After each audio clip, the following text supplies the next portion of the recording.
याहामोगी मातीची संपूर्ण कथा. प्राचीन काळापासून सातपुड्याच्या डोंगररांगात वसलेला भील समाज हा मूलतः निसर्गपूजक आहे.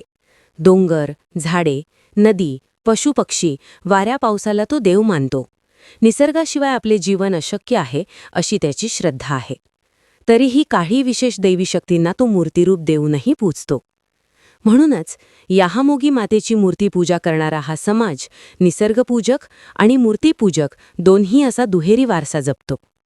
निसर्ग हाच मातेचा अवतार मानून तिच्या मूर्तीला वृक्ष, दगड आणि स्रोत यांच्याशी जोडलेले मंदिर बांधले आहे. याहामोगी ही निसर्गातूनच प्रकटलेली अन्नदात्री शक्ती आहे असे आदिवासी मानतात.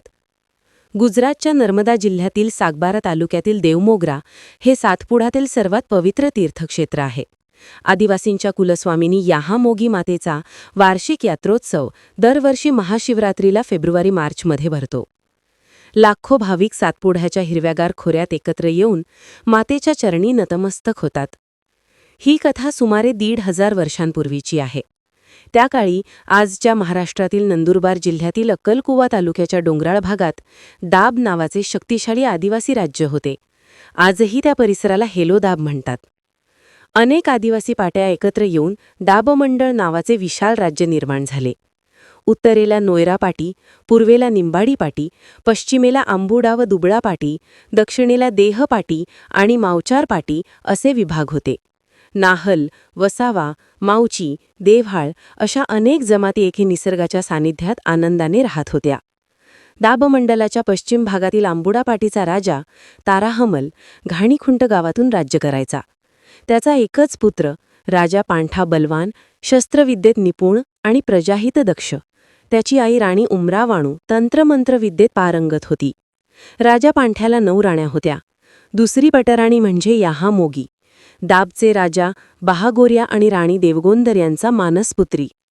बहागोऱ्या देवगोंदलांचा एकच मुलगा विना ठाकोर म्हणजे गांडा ठाकोर. राजा पांठा आणि विना ठाकोर हे जिवलग मित्र आणि बहिणोई म्हातरे होते, म्हणून त्यांना बेनी हे जहा म्हणत. त्या काळात 12 वर्षाचा भयंकर दुष्काळ पडला.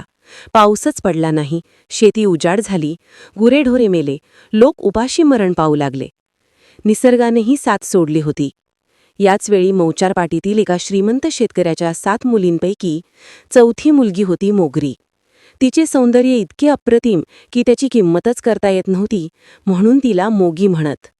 मोठ्या बहिणींचे लग्न तिच्यामुळे रखडले, म्हणून त्यांनी तिला शिव्या दिल्या. एके दिवशी मोगी घर सोडून घनदाट जंगलात निघून गेली. दुष्काळामुळे कंदमुळंही संपले होते. अन्नाअभावी ती एका झाडाखाली मरणासन्न पडली. शिकारीसाठी आलेल्या राजा बहागोऱ्या आणि राणी देवगोंदर यांना ती सापडली. त्यांनी तिला आपल्या कन्येसारखे वाढवले. जंगलात सापडलेली अनाथ म्हणून तिचे नाव पोहली पांढर किंवा याहा पांढर पडले. मोगी मोठी झाली. राजा पांठ्याने तिच्याशी लग्नाचा प्रस्ताव ठेवला. तिने एक अट घातली, तुमच्याकडे आधीच 8 राण्या आहेत, म्हणून 7 वर्षे तुम्ही माझ्या घरी घर जमाई राहाल. राजा पांठ्याने अट मान्य केली आणि 7 वर्ष दाबमध्ये घरजमाई म्हणून राहिला.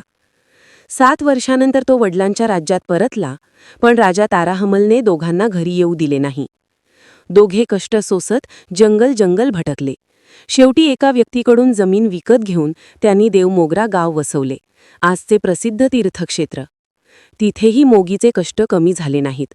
इतर राण्याही तिथे येऊन राहिल्या. सौतन द्वेष वाढला. मोगीने एक छोटी कुटीर बांधून घेतली आणि एकटीच राहू लागली.